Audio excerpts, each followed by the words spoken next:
Uh, hey, how you doing? Okay, so just first of all, your impressions of the offense and especially Jordan Reed with how he did a lot of team action for the first time. I thought kind of the same answer for both. I thought there were some good things, some bad things.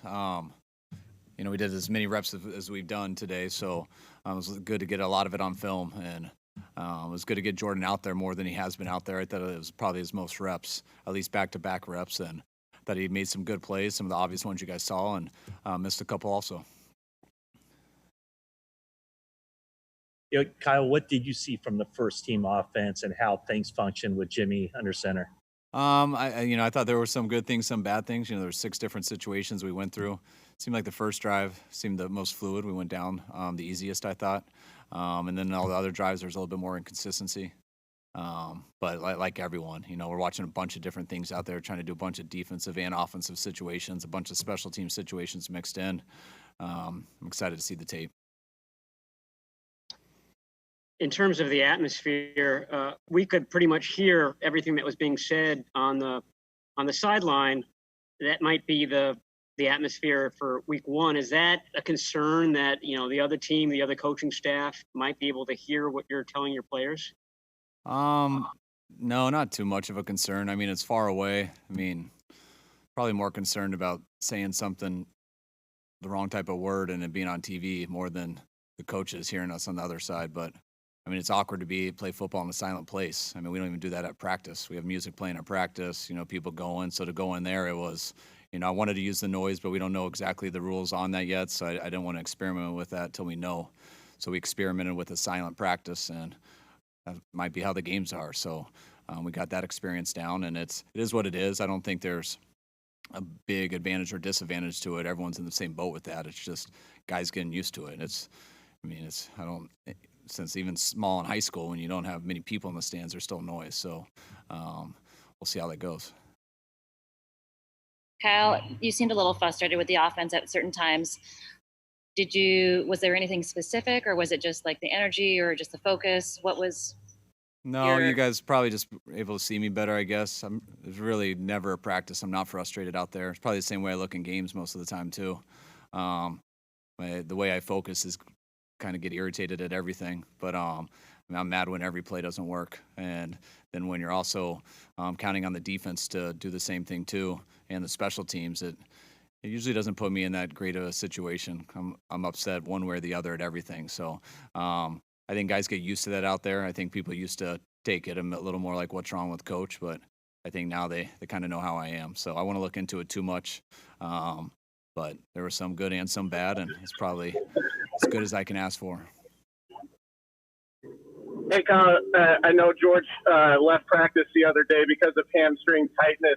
I'm wondering if he underwent more testing and if there was just a further update on his status. Yeah, he's good with all the testing, so there's nothing pulled or strained, just tightness. So the way George moves and the way he goes, I mean, he only knows one way. So when he's tight, we're going to protect him from himself and wait till he's not tight. Hey, Kyle, did Martin Azacha have an issue? I didn't see him out there. And then what did you see from Jason Red today? He closed out practice with some Azacha didn't have an issue, none that I heard of out there. We were just trying to rep guys, and so I'm not sure exactly how it played out for him, but I would be surprised if he wasn't out there some. And then Jason, I saw, he rotated out there with the other guys too, so we were trying to balance out the reps with all those guys, and he got some action there at the end with the ball coming to him, and did a good job making both those plays.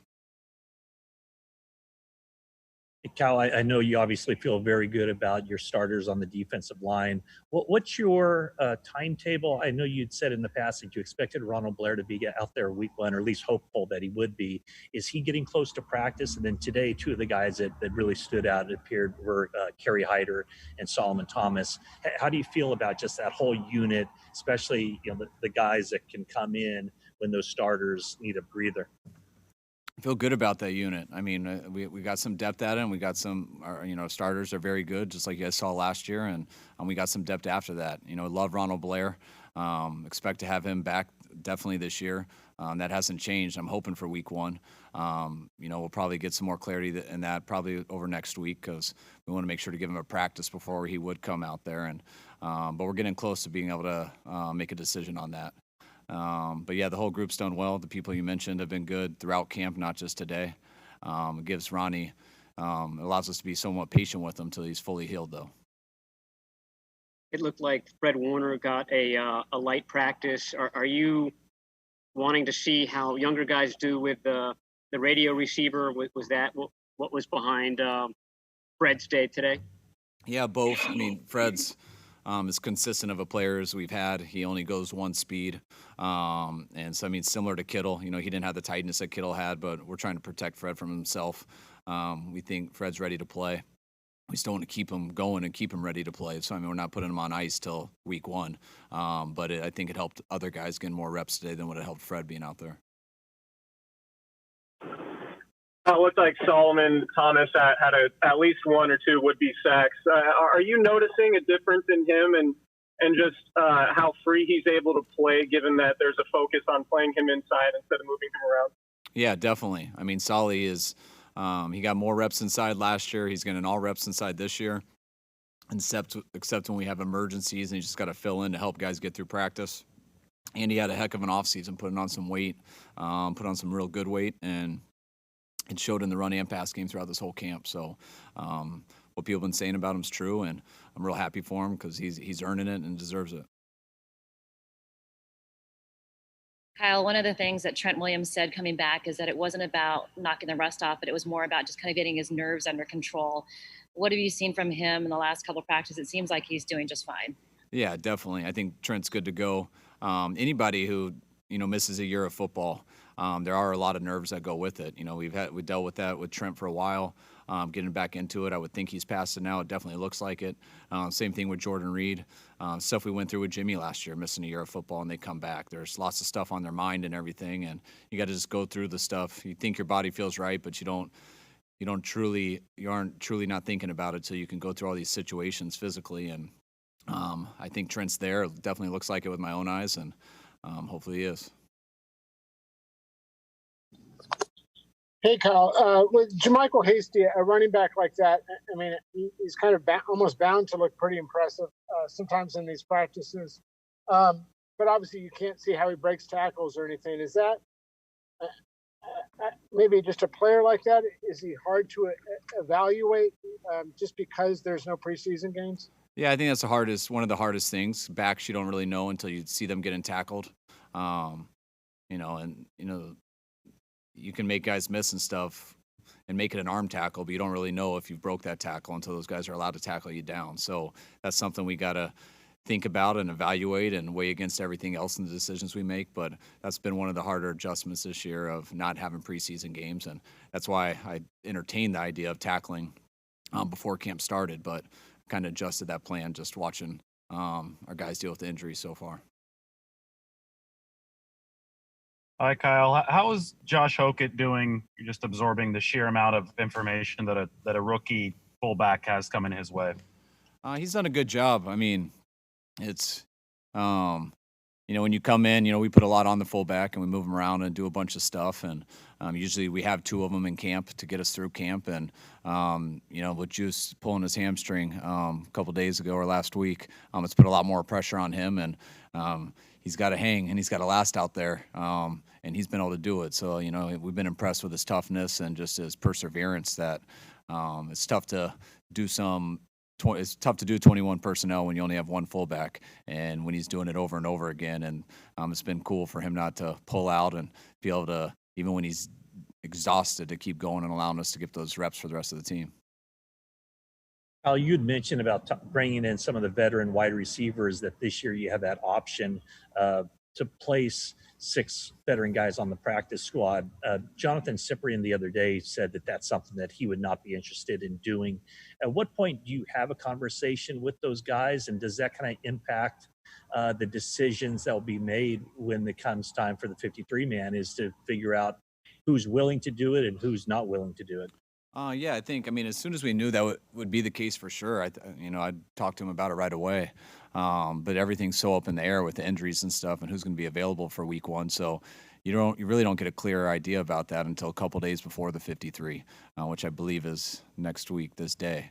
So I understand if some players won't want to do that, but, it's we'll do our best to tell them why we think it's a good opportunity for them. And I think one of the hard things with practice squad is the stigma of what those words are, practice squad. I mean, practice squad to me is that sometimes it's one injury away from playing.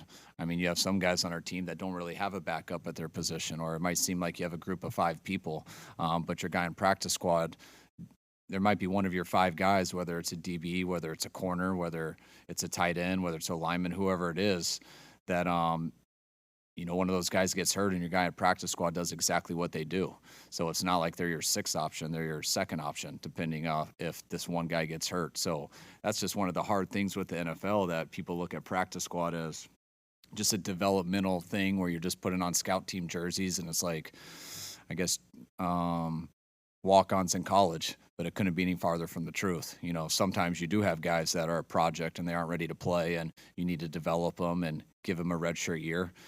But I very rarely have those guys on practice squad, because when you have all developmental guys on practice squad, you get a guy hurt in the season, you got to go sign random guys off the street who have no idea what they're doing. It's not fair to them or possible to learn in 3 days of practice, and you can't do that because you don't have a true NFL player on practice squad. And I love the fact that they'll let us have vets on it, and I hope guys can understand that stigma of whatever that isn't the case. And there are some benefits to it, I think, with the money and the pensions that they're going to allow with it. But, I strongly believe that's a great opportunity for people to be on our roster, whether if it's not week 1.